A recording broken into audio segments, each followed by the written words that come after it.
গুপ্ত শতাব্দী থেকে নির্মিত ঐতিহ্যের দেয়াল এবং ভদ্রা নদীর অববাহিকায় ঐতিহ্যবাহী গৌরীগুনা ইউনিয়ন বিএনপি কর্তৃক আয়োজিত আজকের এই পথসভা অলরেডি জনসভায় রূপান্তরিত এই নির্বাচনী জনসভার সম্মানিত শ্রদ্ধাভাজন সভাপতি, উপস্থিত আজকের অনুষ্ঠানের মধ্যমণি, কেশবপুরের 3 লক্ষ মানুষের উজ্জ্বল নক্ষত্র, কেন্দ্রীয় বিএনপির অন্যতম সদস্য, উপজেলা বিএনপির 2 যুগেরও বেশি সময় ধরে দায়িত্ব পালন করা সফলতম সভাপতি, কেশবপুরের ধানের শীষের কাণ্ডারি জননেতা জনাব আবুল হোসেন আজাদ।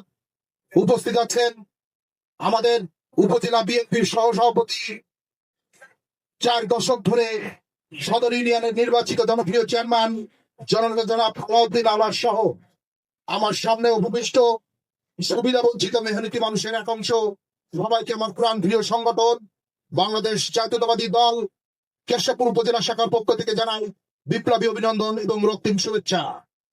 প্রিয় সমাবেশ, ভোরের কুয়াশা মাখা ভোর থেকে এই জনপদে আমরা প্রতিটি গ্রামে, প্রতিটি উঠানে, প্রতিটি আঙিনায় ঘুরেছি।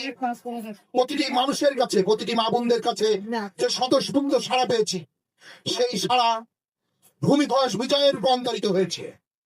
সেই জোয়ার, সেই গণজোয়ারের ঢেউ রুখতে পারবে না কেউ।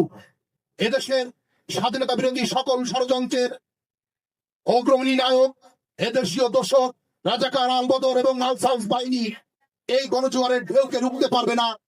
প্রিয় সমাবেশ, দেশ নায়ক তারেক রহমানের যে নির্দেশ, আগামী 12 তারিখে আপনারা ভোরের আলোয় সাথে সাথে ওঠার সাথে সাথে ভোট কেন্দ্রে যাবেন এবং ভোট দিয়ে ভোট শেষ না হওয়া পর্যন্ত কেন্দ্রে অবস্থান করবেন।